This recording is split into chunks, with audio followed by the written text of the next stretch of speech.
Good afternoon. My name is Emily Holowinski, and I am here to provide you with an in-service on the high-risk stroke survivor and how we manage their care at DRHA. The intention of my in-service is to educate you as an interprofessional group of learners on the high-risk stroke patient that you will at some point on the care continuum be tasked with caring for. My intention is to educate you on performing the appropriate recognition, assessment, and management of the high-risk stroke patient, and that you will gain foundational knowledge to prepare you to recognize the symptoms, address risk factors, and provide evidence-based and holistic care for our stroke patients. In reality, you'll need to use the information contained in this in-service in some hands-on application and practice to obtain the maximum benefits, but I will provide you with some starter tools, if you will. By the end of the presentation, attendees will be able to apply this knowledge to improve patient outcomes and satisfaction, reduce morbidity and mortality for these stroke survivors, improve care coordination, and reduce risk to provide health promotion. So first, let's talk about the patient population. Stroke is often confused with a neurological condition, but it's actually classified as a cardiovascular disease or event. Stroke is identified by Mass and CDI as a sudden loss of neurological function resulting from focal disturbance of cerebral blood flow due to ischemia or hemorrhage. Each year, there are roughly 130,000 deaths in the United States associated with stroke events, making it the fifth leading cause of death in the US, behind cardiovascular disease, cancer, respiratory infections, and accidents. Stroke also leaves behind quite a wake in its path, with nearly 700,000 stroke events in the US each year. Roughly 70% of those are first-time strokes, and nearly 30% are a recurrent event. Nearly half of those 700,000 stroke survivors each year are left with some form of disability or impairment. Our best treatment remains prevention. The standards of care for this patient population are built around coordinated multidisciplinary services and care. Stroke patients have the best outcomes when they receive care in acute stroke certified hospitals, on acute stroke inpatient units that have the access to a neurorehabilitation department, under the care of health providers that have been trained to and educated to identify, treat, and manage the complex needs of stroke patients, including identifying and managing risk factors like blood pressure, diabetes, blood lipids, and atrial fibrillation, and managing the functions and pathophysiological, cognitive, and functional, and minimizing complications including falls, DVT, PE, aspiration pneumonia due to a dysphagia, seizures due to a cerebral edema or hemorrhage, and skin breakdown and contractures due to immobility. Early and appropriate education seem to have the greatest impact on designing a care plan for stroke survivors. Adoption of healthy life habits remains the cornerstone to preventing reoccurrence of stroke and improving the functional outcomes of stroke survivors. Due to the effects that smoking and diabetes have on the cardiovascular system, the risk for stroke in diabetic patients and persons who smoke is almost double. Patients with diagnosed hyperlipidemia or hypertension can significantly reduce their risk with proper medical management paired with the appropriate lifestyle and diet modifications. Research also shows that with the right set of risk factors, stroke patients can dramatically reduce their risk of reoccurrence of ischemic stroke events with the addition of a daily aspirin.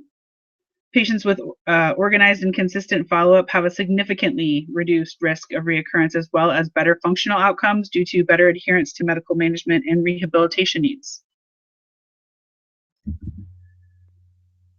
As mentioned earlier, strokes are the result of vascular disease. The vasculature in the brain is an intricate and delicate pathway that essentially ensures all the control centers of the brain are being properly oxygenated with a healthy, consistent flow of oxygen-rich blood. Therefore, a stroke event occurs when the blood flow is interrupted by either a thrombus or embolism in the vessel, defined as an ischemic stroke, or a rupture of the vessel that causes bleeding into the surrounding tissues, or a hemorrhagic stroke. A different set of circumstances leads to each type of stroke event. Ischemic strokes usually occur in the presence of atherosclerotic disease in the vessels, a hypercoagulable state for the patient, be it cancer or perhaps infectious in nature, in which case the patient will also have an additional set of symptoms due to the septic emboli occluding the cerebral vessel. Hemorrhagic strokes are often the result of atriovenous malformations or tumors causing weakness in the vessel wall, making it susceptible to rupture.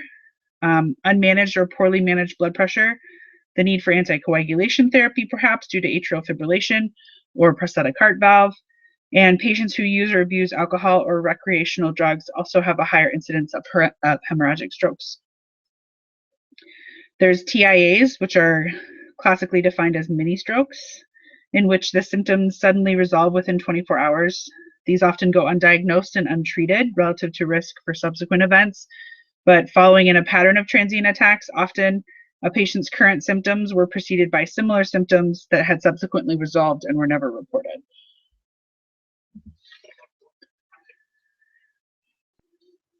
As I said, the symptoms and presentation of a stroke depend on the type and location of the stroke. However, a typical presentation of stroke involves at least one of the American Heart Association's 5 suddens: sudden numbness of the face or a limb, especially if it's on one side of the body, sudden confusion or unintelligible speech, sudden change in vision, sudden trouble walking or maintaining balance, and sudden severe headache without a known cause. The Stroke Association also uses the FAST acronym when educating the community: F for facial droop, A for arm weakness, S for speech difficulty, and T for time to call 911. Should you witness or encounter someone with any of these signs or symptoms, even if they resolve quickly, call 911 in the outpatient setting or activate a stroke code within the facility, and make note of the time so that you can help pinpoint the last known well should the patient require intervention or thrombolytic agents. An important part of assessment and treatment for stroke patients is a consistent tool for assessment. The gold standard is the National Institute of Health Stroke Scale, or the NIHSS, which provides consistent and measurable progression of symptoms and prognosis for recovery. It's a relatively quick assessment. It can be completed within about 10 minutes, and there is certification available for all levels of care provider, ensuring consistent assessment. The NIH assesses 6 major areas, including level of consciousness, visual assessment, motor and cerebellar functions, sensation and neglect, and the cranial nerves. With possible scores ranging from 0 to 42, clinicians can help to classify the severity of the stroke event and better predict prognosis for recovery.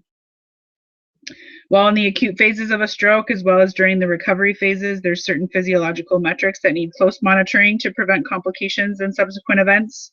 They include blood pressure, blood glucose, the patient's neurological stability, heart arrhythmias, and regulatory functions, including temperature control, hydration, oxygenation. In the presence of an ischemic event, blood pressures will require tight parameters to ensure adequate perfusion without putting the patient at risk for a hemorrhagic conversion event. Should an occluded vessel rupture? Additionally, in the presence of a hemorrhagic event, too high of blood pressure can lead to a patient hemorrhaging again at a distal part of the affected vessel. So how do we ensure safe transition for stroke patients out of the acute care and into the community? The patients need to have all of their functional abilities assessed, their support systems validated, and their preferences acknowledged and accounted for.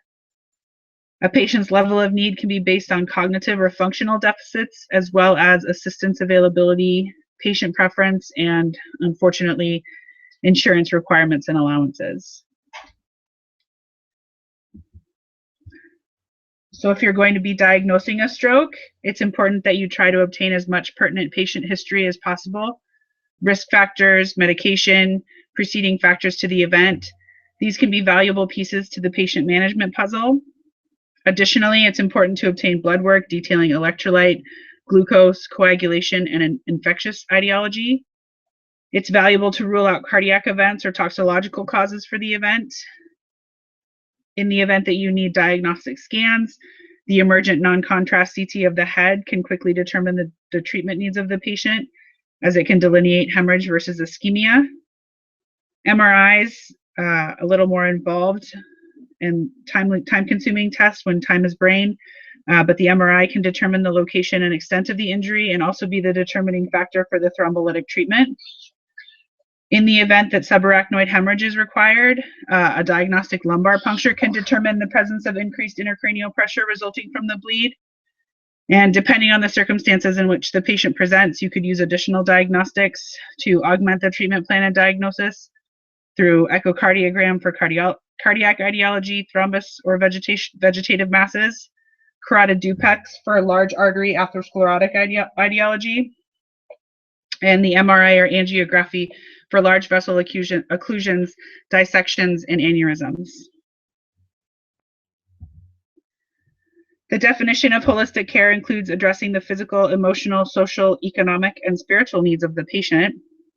In regards to stroke survivors, the biggest struggles pertain to the interplay between the patient's neurological impairment and their level of functional and physical and functional assistance. Because acute stroke patients may not be aware of their new functional limitations as a result of their neurological impairment, early, frequent, and consistent education and assessment of the patient and their understanding of their needs and risks is of vital importance. For best outcomes, stroke survivors need early rehabilitation, initiated as soon as medically appropriate to prevent the many complications of acute stroke, DVT-PE, skin breakdown, contractures, constipation, pneumonia, and possibly most important, their morale. These patients also need an individualized and coordinated care plan for management and follow-up, education about risk factors and symptoms, appropriate monitoring should they require anticoagulation, and appropriate rehab and resource referrals, and establishing timely and consistent follow-up.